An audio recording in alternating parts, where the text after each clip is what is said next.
I'm Elaine Reyes at the CCTV UN Bureau at United Nations headquarters in New York. And this is UN Insider. Coming up.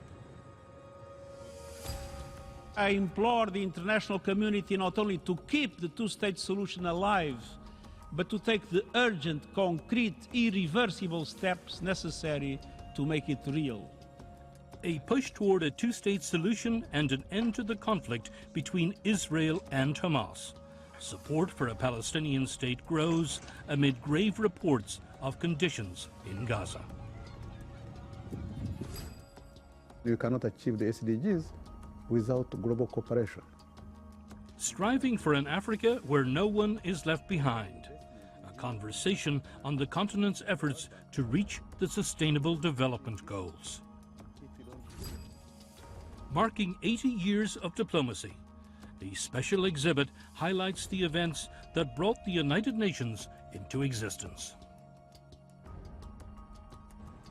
Next.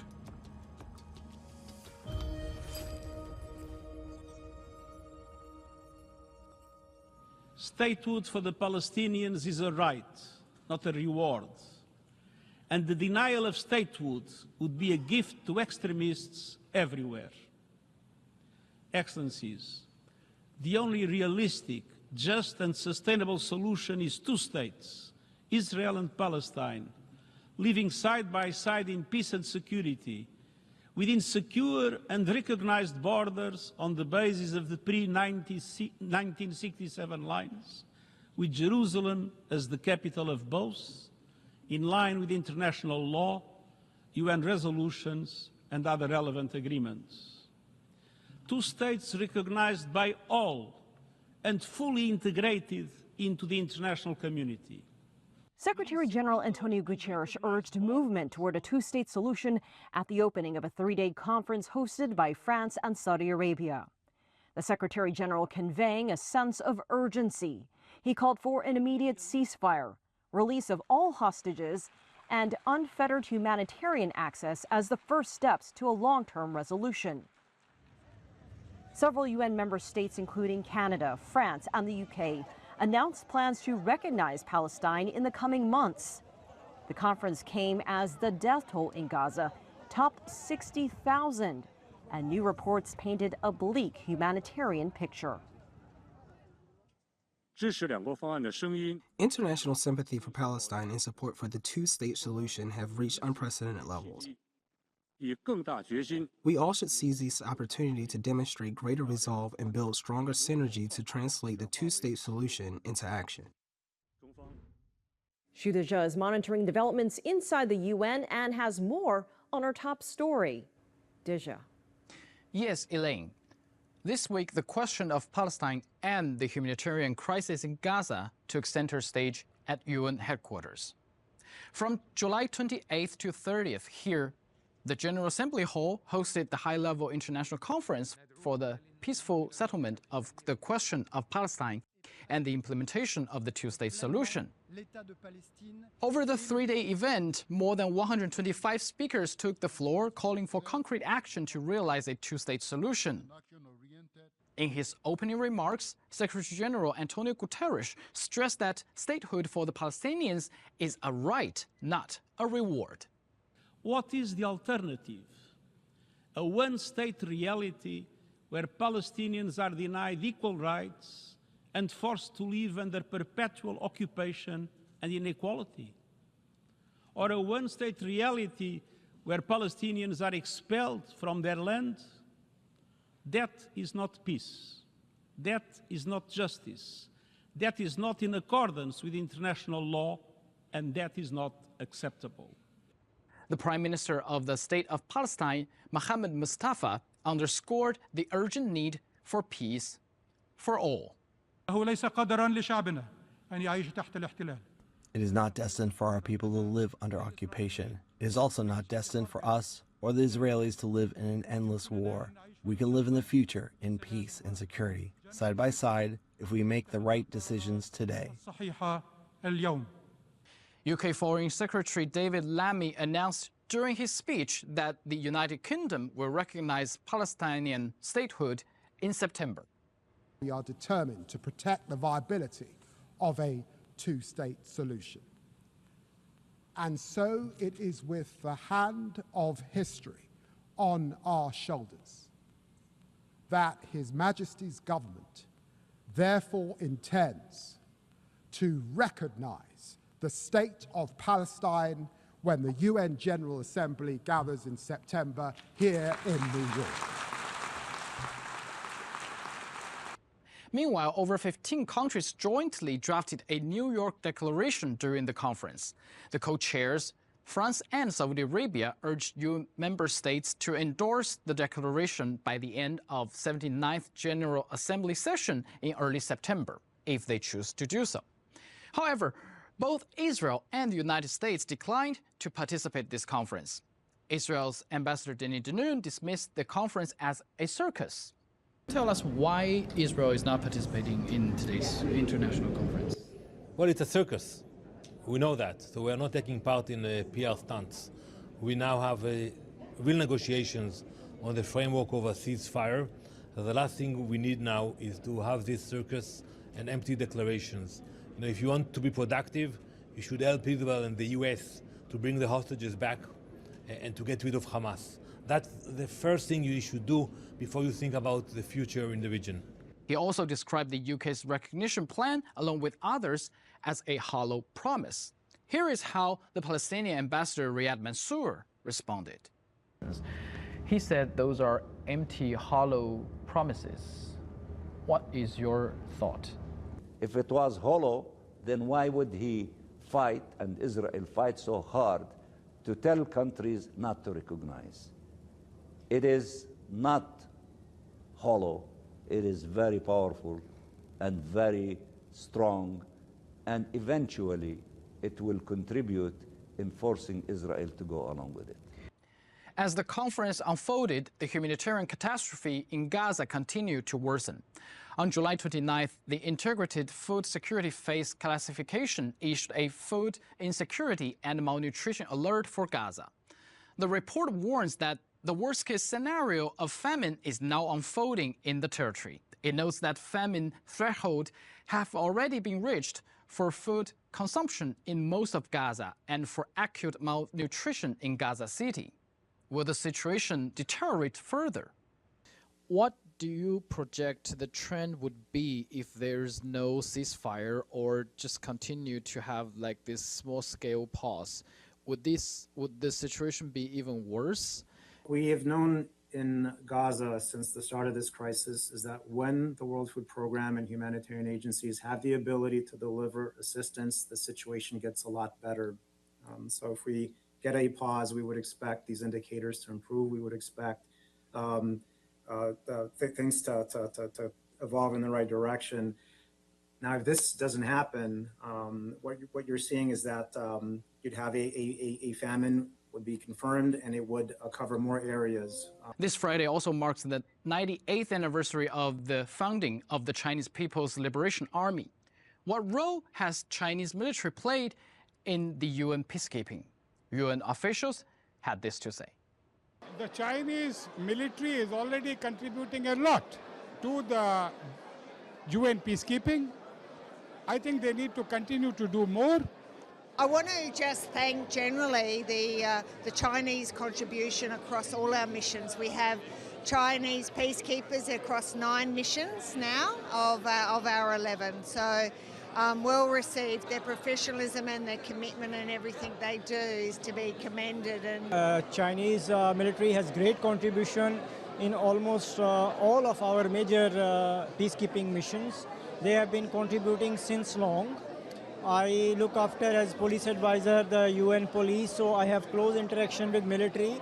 Whenever I go to the missions, I see them contributing a lot, and there is very good positive feedback about their work. And that's all from me for this week. Back to you, Elaine. Shudaja, thanks.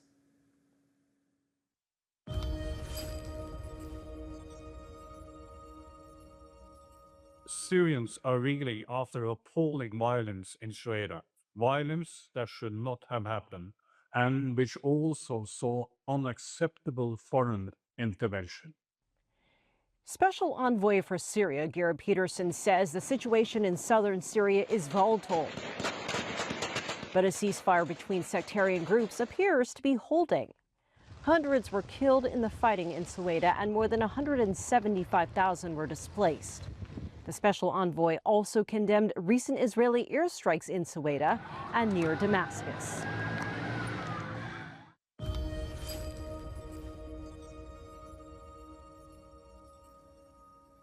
Peacekeeping has been a core part of the UN mission for decades, but the Blue Helmets face rapidly changing environments. UN peace operations are looking for ways to reform and to keep up with an evolving world.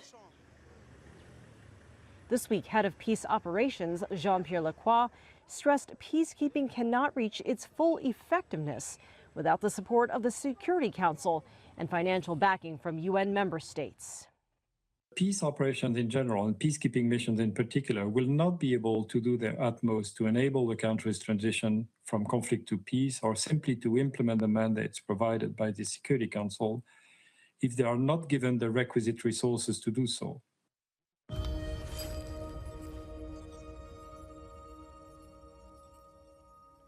Let's take a look at some of the other issues on the UN's agenda. The hunger and food security situations in Africa should be an alarm call to all of us. 20% of the population are undernourished and 59% of the population are food insecure. IFAD President Alvaro Lario says conflict and climate and inflation are driving food insecurity in Africa. The number of people on the continent unable to afford a healthy diet topped 1 billion in 2024. Haiti plans to send 700 police officers and soldiers for training in other countries. They would then rejoin the Kenyan-led mission to regain control of the Caribbean nation. Gangs hold as much as 90% of Haiti's capital.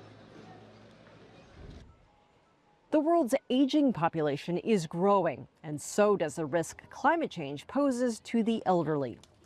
People 65 and older face increased health risks from the extreme heat and other climate change impacts. Coming up. That's the Africa we want. We want Africa where nobody's left behind. UN Insider.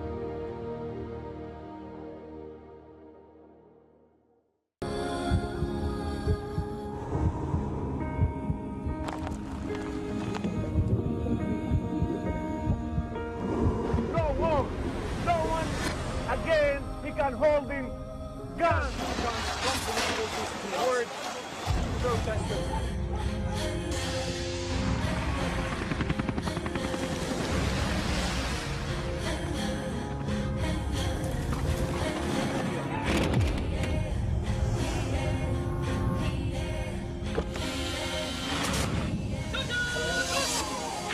Were you worried about your life at that particular time? Not at all. Excellency, thank you very much for your time. What is your assessment of the state of the continent today? Africa has the potential to power itself. Excuse me.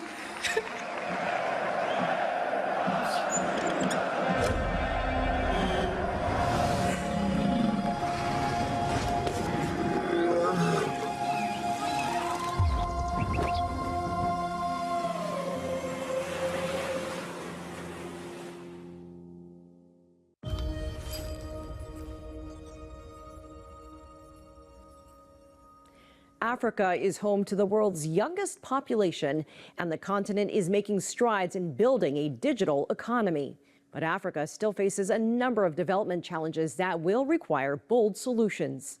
I sat down with Claver Gatete. He is the Executive Secretary of the UN Economic Commission for Africa.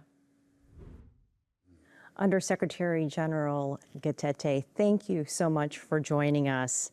If you can, tell us about some of the key takeaways from the Africa Sustainable Development Report. Yep, thank you very much. Yeah, the Sustainable Development Report is an account of where we are in terms of the implementation of the Sustainable Development Goals that we set ourselves, the 17 goals and over 160 actions that we need to implement. And it is happening at a time when you have so many challenges globally and especially that is affecting the African continent. Globally, we are having an issue of debt. Debt is stress to many developing countries that is really reached a certain level where in most cases it's unsustainable. And that's why we talk about what needs to be done to make sure that we can reform the global financial architecture, to address the issues of concessional resources for developing countries, addressing the issues of debt, addressing the issues of shareholding, addressing the issues of management and investment. You cannot finance SDGs without addressing those issues, without addressing the sources of money and also the investment that is required, especially for the developing countries. So that report is helpful to give possibilities. How do we find new sources of money to invest? What are the innovations that are needed? So you have this list of solutions. You know what to do, but how difficult is it to implement and to get to those solutions? I mean, that's the challenge, right? The biggest challenge is the political will and interests of member countries. And that's what we have been arguing to say, well, there has to be a political will, there has to be support, and it cannot, we cannot achieve the SDGs without global cooperation. And this has been an issue on the table. Also, the investment within the international financial institutions, such as the World Bank and others, is also a big issue. If you don't inject more money, how do you expect the banking system to continue to grow? How do we mobilize the private sector resources if there is no increase in terms of investment? Africa has the youngest population on the planet. We're talking about SDGs. We're talking about the youth's future. You talk about the challenges of high debt burdens, declining aid, inequality. What needs to happen? How do you get young people involved for their future? Yeah, indeed, by 2050, 1 in 3 global youth will be from an African. So you're going to see more of the Africans around in the near future. And what we are seeing now, there is a responsibility of the African countries, which is domestic resource mobilization, meaning generating more of the tax resources, their own tax. But there are so many reforms that needs to be done. It has to be simple. We must provide the capacity to the tax collectors. We must digitize our own economy so that everybody pays their own share. We have to bring the informal sector now to the formal sector so that at least you have a large number of the people who are paying taxes.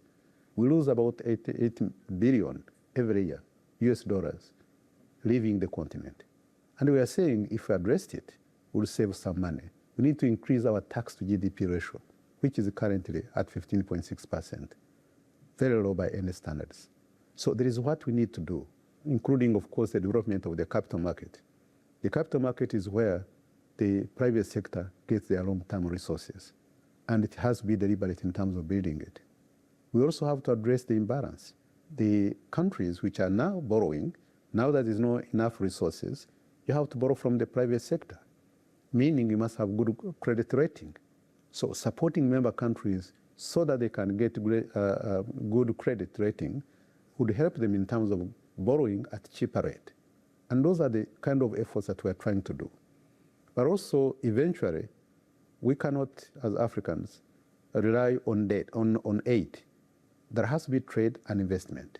And we have to create a conducive environment for anybody who wants to invest in Africa to be free to come and invest.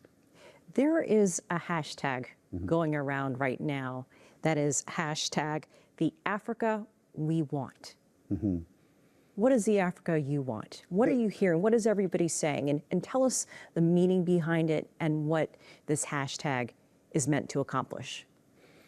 You see, the Africa we want is where all the countries on the continent, because when you are developing them, you come from the low income to the middle income to the high income.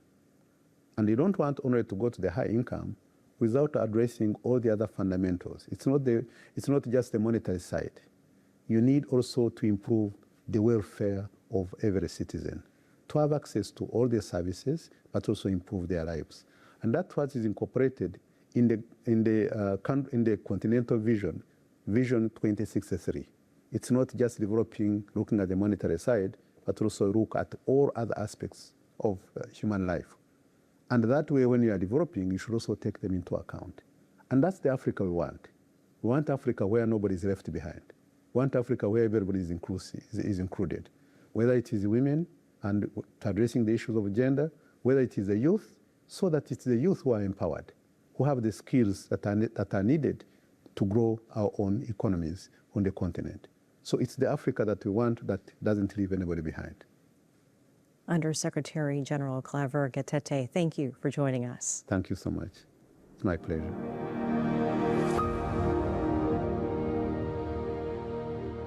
UN Insider.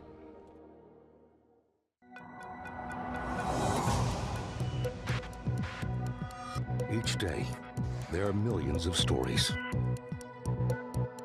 Each one can open new perspectives, new possibilities. Wherever you look, we are there. To see, discover, explore. We put the pieces together to find what really matters to you, all around the world, all around the clock.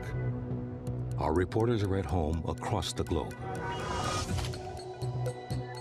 From our headquarters in Beijing and production centers in Washington, Nairobi, and London, China Global Television Network. Stories from across the globe, reaching people across the globe. CGTN. See the difference.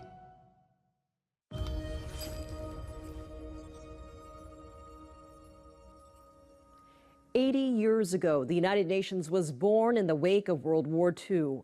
The UN's founding document was signed in San Francisco in June 1945. The original UN Charter is on display at UN headquarters as the organization marks a milestone.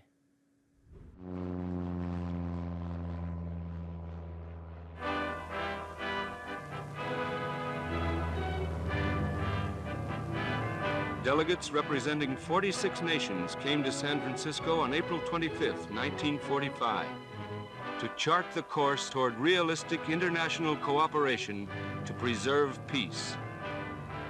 For 9 weeks in the spring of 1945, San Francisco was the center of men's hopes. The 1945 San Francisco conference galvanized the entire world. It was a huge endeavor.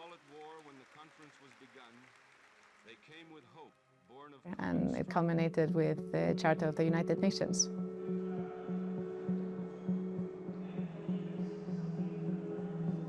The Charter is a commitment to diplomacy and dialogue as a means to solve the problems and the challenges that we all face, as opposed to using power and strength.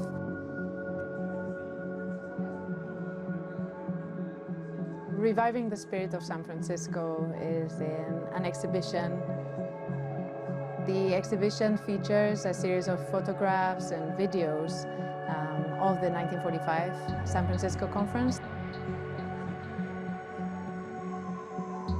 We called it Reviving the Spirit of San Francisco against the backdrop that I think is evident to anyone watching us today, which is of division and deep geopolitical tensions.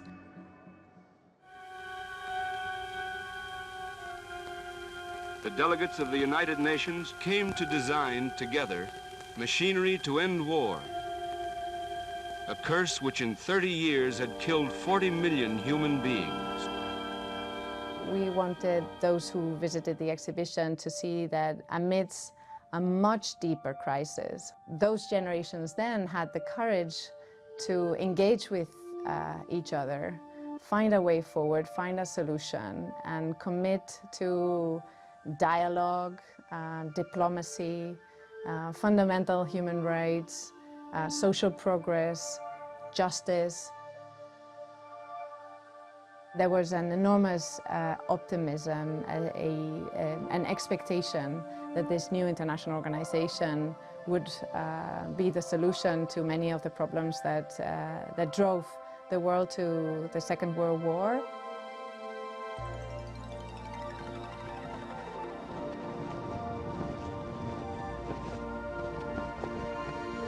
There were many who doubted that agreement could ever be reached by these 50 countries, differing so much in race and religion, in language and culture.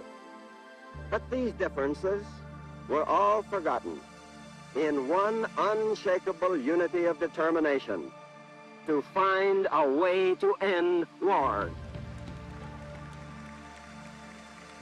Part of the intention with the exhibit is to remind all of us, visitors, politicians, diplomats, of the enduring legacy of the Charter, the commitment to resolve disputes through peaceful means, which is something that we can still aim for, as opposed to deepening conflicts and divisions amongst the members of the organization.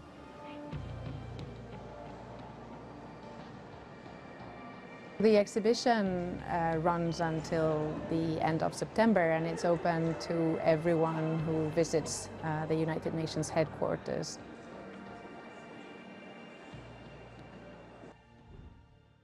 I'm Elaine Reyes at the CCTV UN Bureau at United Nations headquarters in New York. Thanks for being a UN insider.